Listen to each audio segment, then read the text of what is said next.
I'm thrilled to be here with you to share some of the story, but also to pass on the appreciation of artists around this country who've sent messages, because they all know that Gordon paved the way. You were the first, my brother. You and your work have certainly, with the razor edge of your palette knife and your deadly paintbrush, you have captured the story of invasion, the first stolen land, as Casey has reminded us that we are on Gadigal land, and it was here, of course, that the theft of the land began.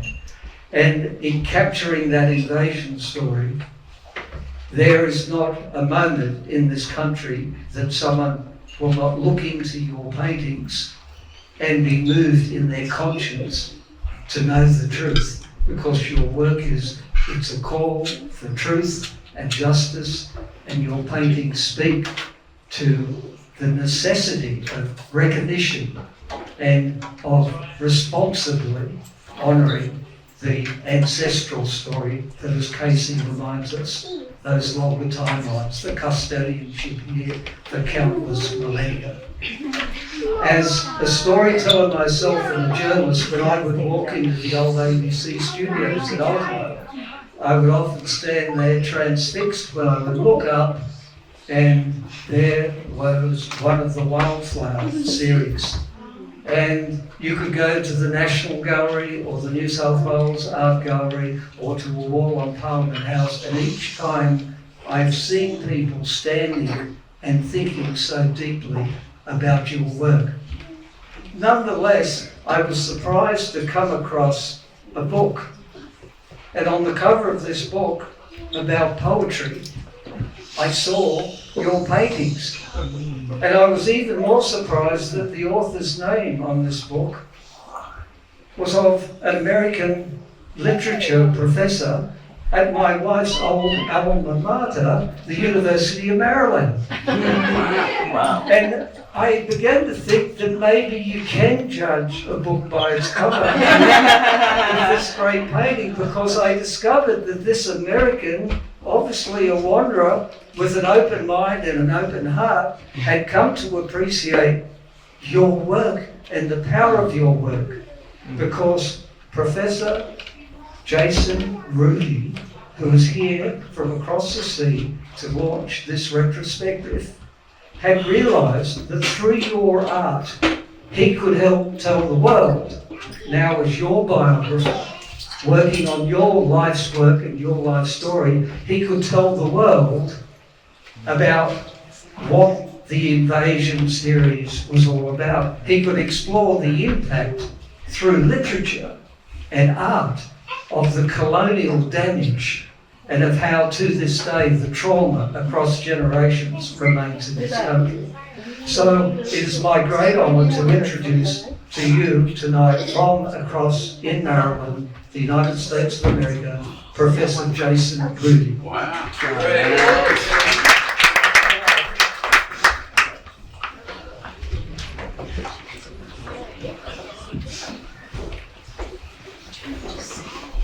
Good evening. It's such an incredible honor and pleasure to be here tonight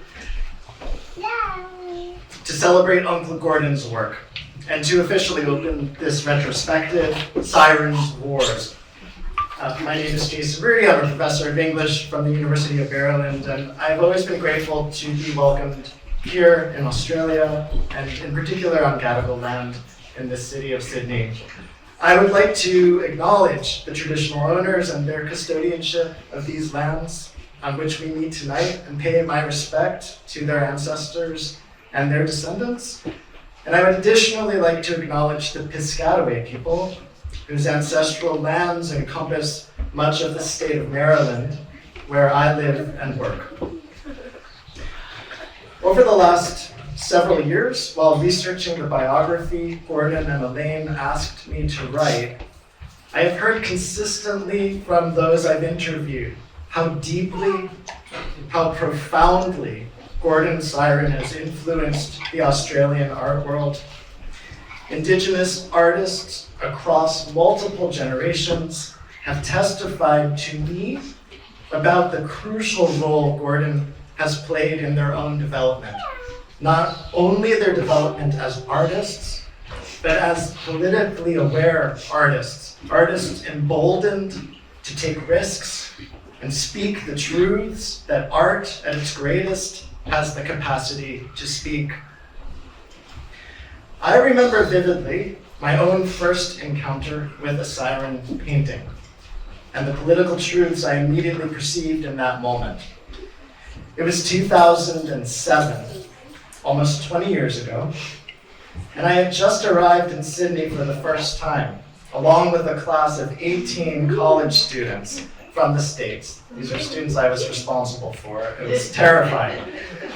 We went to the Museum of Sydney, and there found ourselves standing in front of Syron's extraordinary invasion series. New to Australia, but familiar enough, I thought, with the history of British Empire, I was first struck by the gorgeous, deep blues of the canvas, and then the details began to take shape. The ships of the British First Fleet, the skeletal redcoats, whose uniforms are reflected with a blood-like hue in the water of Sydney Harbour, and then the silhouetted Indigenous spectators bearing witness to the invasion of this continent. How powerful the shift of perspective, the mental somersault demanded by Syron's vision, the pivot from a triumphant narrative of empire to one of anti-colonial resistance.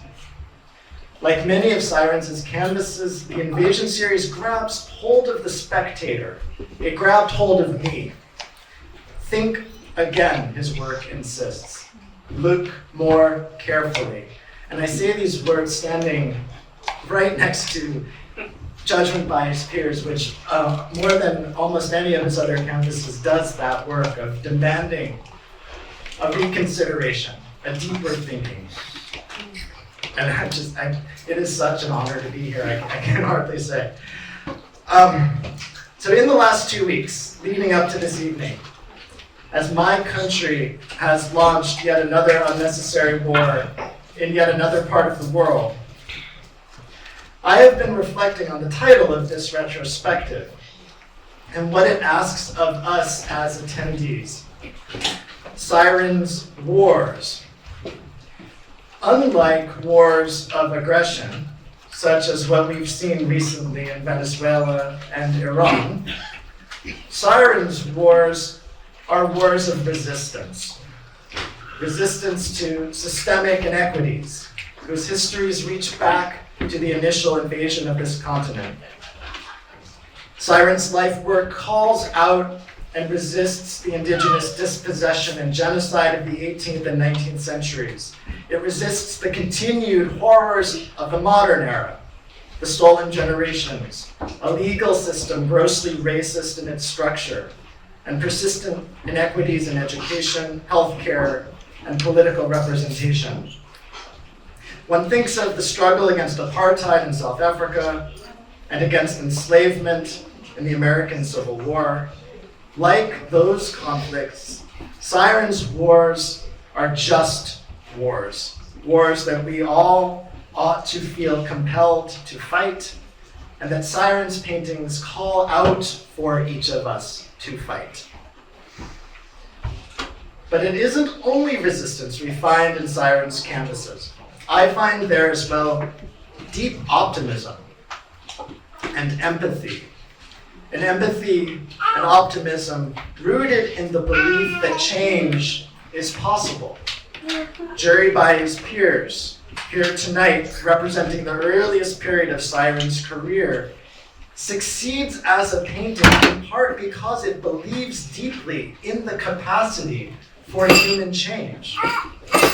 What I mean is, the painting works under the premise that once the structures of racism are made evident, once we see that racial inequity of any kind is fundamentally unjust, then human beings will want to change those structures.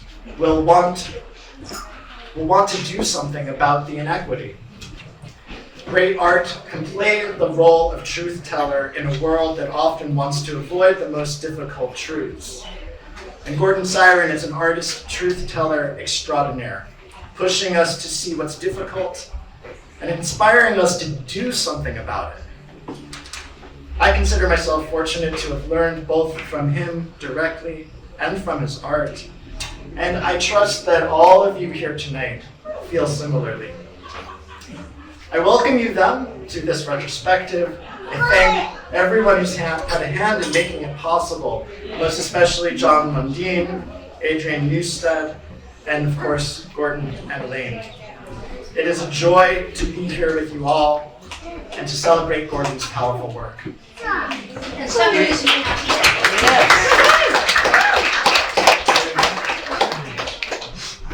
Thank you, Jason. To bring together such an extraordinary collection required curators who are equally extraordinary. And I think the combination of Adrian Newstead, his team, and the amazing Jean Mundine